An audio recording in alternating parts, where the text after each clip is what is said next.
Hello, everybody. This is Haytham Hussein, stroke neurologist at Regions Hospital. I'm here with Mike Brogan, the medical director of Regions Neurocritical Care and the section head for critical care group. And I'm also joined by Lauren Shaw, our neurohospitalist at Lakeview.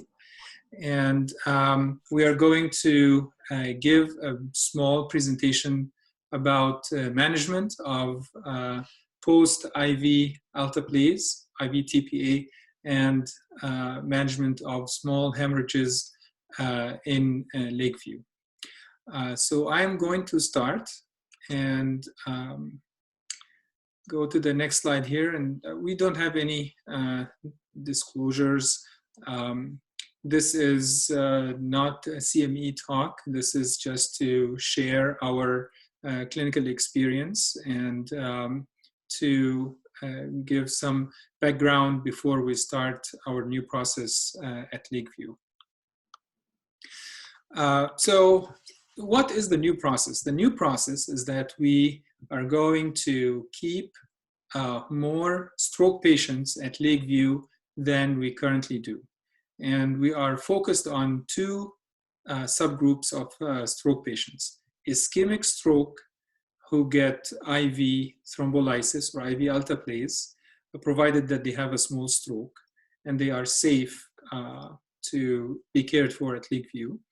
And the other subgroup is intracerebral hemorrhage, small hemorrhage, usually hypertension related hemorrhages.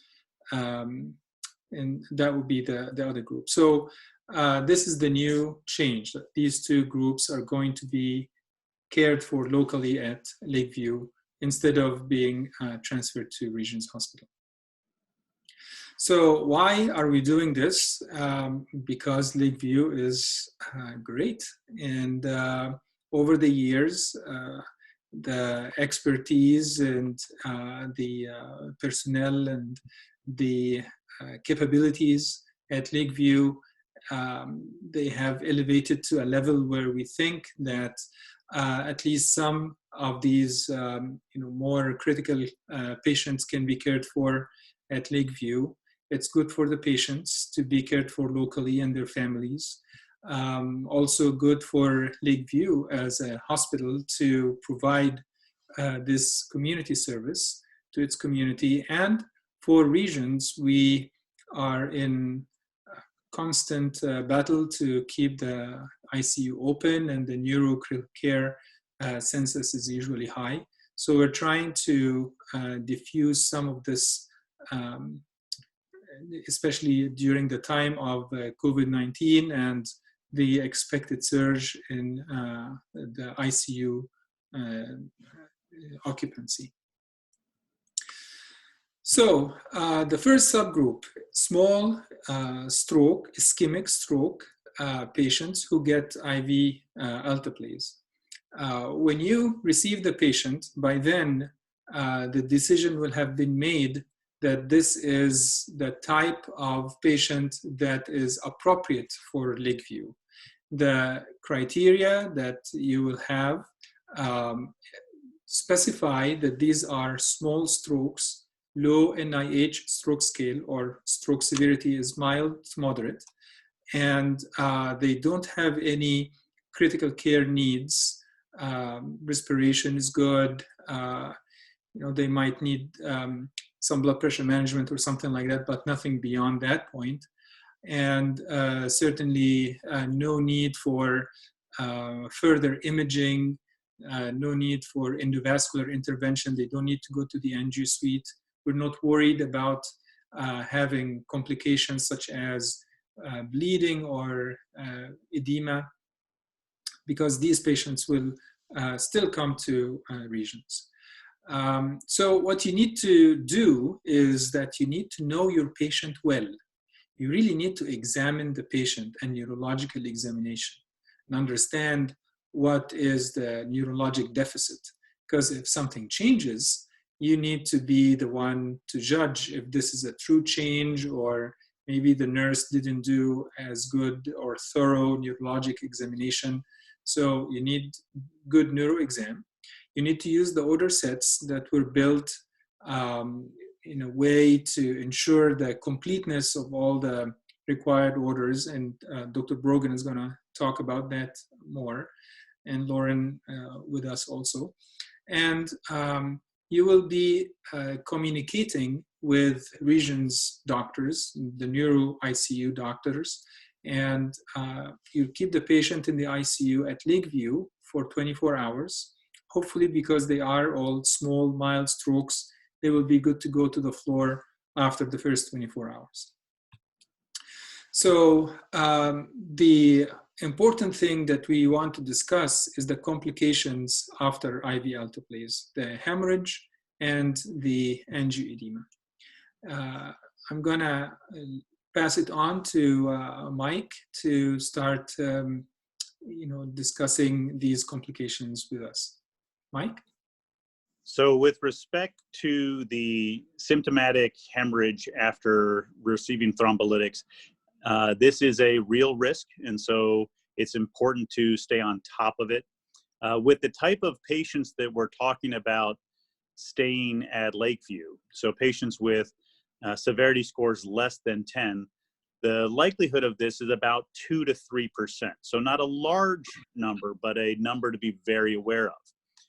The hemorrhages can occur in the area of the ischemic tissue or distal to it.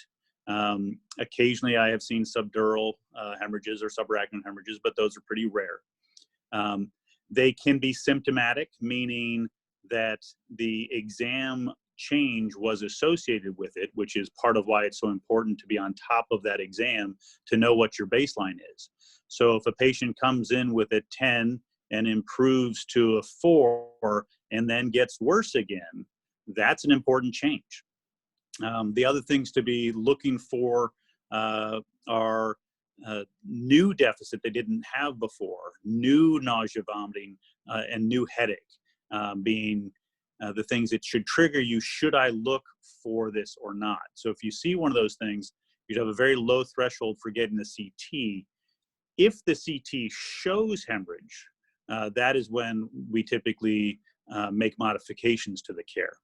The main thing we do to prevent the hemorrhage early is to strictly follow the post-tPA blood pressure guidelines, which you see on your screen to the right, in terms of after receiving the dose, keeping the blood pressure less than 180 over 105.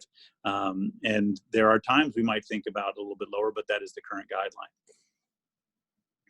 All right. In terms of what do you do if you have a patient who has these changes while they're receiving treatment or after? If they're getting the drip at the time, the first thing you do, pretty obviously, I would hope, would be to stop the infusion and get that stat CT with the assumption that they are stable enough to go. If they had a massive decline, obviously you might have to do your basic ABCs and look at airway and breathing and those sort of things. Assuming that they travel safely, which is usually the case for these folks. If there's no hemorrhage, continue your current care. If this is the patient that had that change while receiving the drip and the drip did not finish, but you are still within the time window to complete the drip, we often will continue the infusion. If you see hemorrhage, that is when you should be starting your interventions to limit the complications related to that. The first thing would be to utilize the alteplase reversal order set and to lower the blood pressure down to less than 140 on the systolic. This should also be the time that you should be reaching out for assistance to the neurointensivist who's on call at Regions. Go ahead. I have a question, Mike. Sure. So say, for example, someone started the infusion at 4 hours from symptom onset, and then halfway through, so now we're 4.5 hours, and there is new headache. So we stop the infusion, we get the CT, and we wait for the read, and now the read comes back negative, and now we are 5 hours or 5.5 or 6 hours from last known well. Do we continue the infusion now that we are out of the window, or we don't? My practice has been that if I will be able to complete the infusion within that 4.5 hour window, then I feel safe doing it. But did I lose you? Sorry, I got a phone call in the middle of this, so I had to decline. If I can get the infusion to complete within the 4.5 hour window, I feel comfortable doing that. But if I'm going to be extending significantly past that, then I typically say, well, we have done what we can, and now the risks of starting over outweigh the benefits. Does that make sense? Yes, yes. And I would probably do the same. And I have a quick question for you. So if, just to clarify, usually the alteplase would be, the infusion would be complete in the emergency department before the person comes up to the floor. Is that correct? Typically. Not always, but typically. Okay. All right. So next is the angioedema. Well, I would go back a little bit if I could. Sure. So what we don't have included on this slide is the alteplase reversal order set, which I would encourage anyone taking care of these patients to familiarize themselves with. The most important thing on that order set to be aware of is the treatment for this from a reversal standpoint is cryoprecipitate. So they get 2 units of pooled cryoprecipitate. Calling the blood bank and saying emergent release will typically get these up to you within a half hour.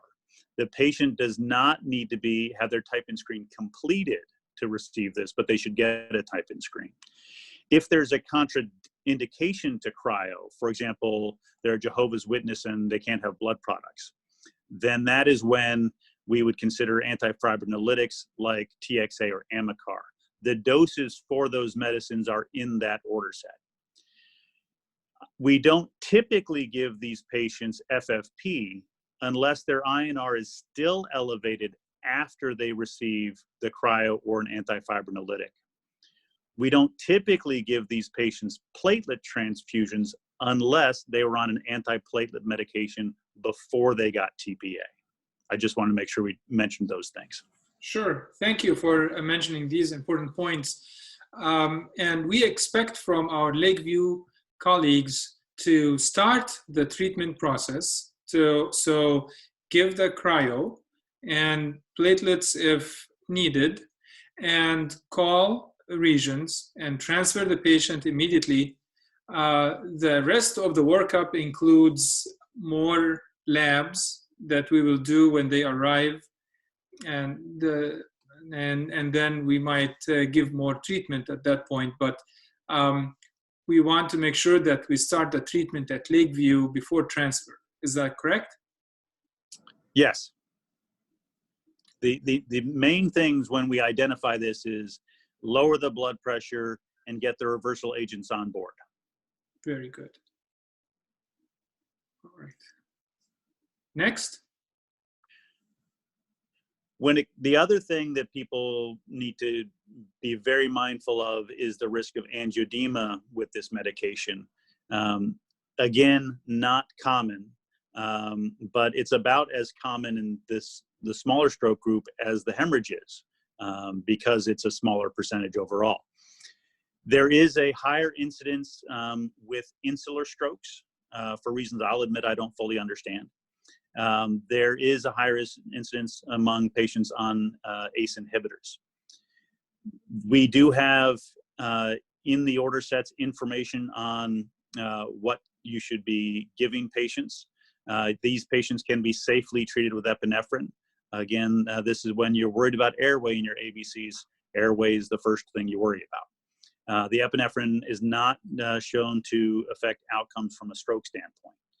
The things that the nurses need to be looking for are swelling in the lips and tongue. I have actually seen one where the first we saw was periorbital. I have no idea why. Yeah. Difficulty swallowing, stridor. When you get to that area, you should be really thinking airway. If it's while they're getting the infusion that show up, you stop the infusion. You give them steroids and antihistamines, and then if they're continuing to progress epinephrine, you should be talking to anyone you need to in terms of watching their airway and calling to discuss with the intensivist regions and the potential that the patient might need to be transferred.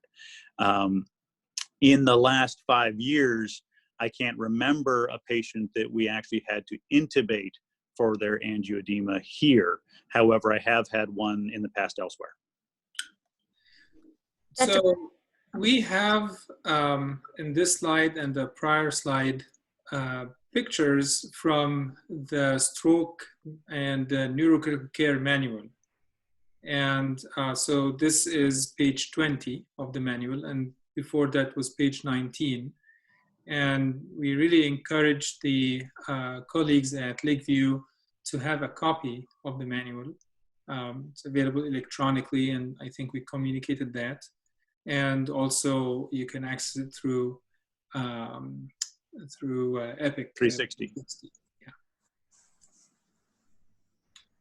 All right. So then next slide. I have a real quick question on the last one. If somebody does have angioedema, is it typically, what's the time frame that you see typically in relation to starting the alteplase infusion? Right away. It's usually quite early. Okay. I have had one that was a patient who was a drip and ship and arrived to us, and it had become apparent in transfer, but thankfully was mild. Got it. Thank you.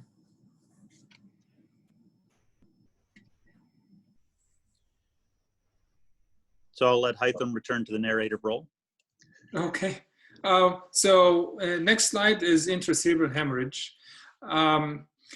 Again, the idea is that we are only keeping the small hemorrhages at Lakeview. Anything that is large or with the subarachnoid extension or intraventricular extension, anything that we think might require surgery or endovascular intervention, anything that looks atypical on imaging, those will come to regions. And again, you need to know your patient, you need to use the order sets. Usually these patients only need to be in the ICU for 24 hours. We're only letting patients with 5 milliliters of blood or less stay at Lakeview, and these are very small. So I don't expect that they would require staying in the ICU for longer than 24 hours unless their blood pressure is very bad and they need nicardipine for long. So the management of ICH is quite complex, and there are so many things that we have to look for. But the good news is that because of the selection criteria that we have in place, you primarily just need to focus on the blood pressure. The patients who are going to come to you in the ICU at Lakeview are not going to need any of this advanced care, and they're probably going to be neurologically, having mild or moderate deficit. Level of consciousness is great, and they might or might not have blood pressure that needs nicardipine. So, Mike, do you have any suggestions or any kind of words of wisdom to our colleagues at Lakeview? So, and you can advance to the next slide. The main thing that we are watching for with the population that we're going to be keeping at Lakeview is trying to prevent hematoma expansion. The main thing we will be doing is blood pressure control.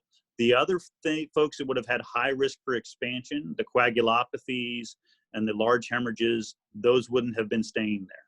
And so it's mainly about blood pressure control. There are 2 big trials that have helped guide us in terms of our blood pressure goals. People think that they were the same study, but they were kind of different in how people were actually managed. As we have looked at those studies, the INTERACT-2 and the ATAC-2 trial as a group here, including the stroke expert panel, we felt that our initial blood pressure target should be about 140. So we typically target between 130 and 150 as our goal for the patients who come in the 170s, 180s, and so forth. If somebody comes in at 140, I just leave them where they are. If somebody comes in at 120, I'm not going to push them up to this target. This is mainly what we're doing for the folks who come in significantly hypertensive.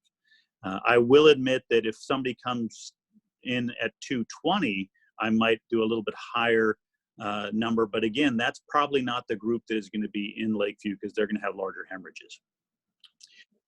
The key is to stay on top of that blood pressure. And so making sure your nurses know that that's what you're worried about. And so looking for, if you see a sudden change in exam and a sudden spike in blood pressure, that should be a trigger to get a stat scan, because that's typically what folks look like when they expand. You see a sudden spike in the pressure associated with that expansion. All right. So just to finish up here, we have devised a protocol for communication between Lakeview and Regis Hospital. When the patient first comes to you in the ICU, we expect there will be a conversation between the admitting hospitalist at Lakeview and the neurocritical care doctor at Regis. And then the next morning, there will be more communication. After the first 24 hours and when the patient is out of the ICU, if there are more conversations needed to decide on stroke prevention or something like that, then the communication will be with the neurologist on call at Regis Hospital. And last thing is that we have a new shared list in Epic. Once you put the order set in, these patients will pop up on the shared patient list so that both providers at Lakeview and Regis will easily be able to identify these patients. With that, we reached the end of the little talk that we have here for you guys. Any questions, please let me or Mike Brogan or Lauren know. And you have our numbers in the stroke manual. Our cell phones are there. Feel free to call us if you have any time. If any time you have any questions. And that's it from me. Final words, Mike and Lauren? My main thing would be to make sure the Lakeview physicians know that they're not alone. There's a neurointensivist at the other end of the phone. We will be preparing them to be helping remotely. And we have a plan for if we are dealing with surge issues, who is the backup person to help remotely. Very good. Great, and thank you both for putting this education together for the hospitalists at Lakeview. I think it's going to be very valuable as we move forward in this process. All right. You guys have a good day. Thank you. Thank you.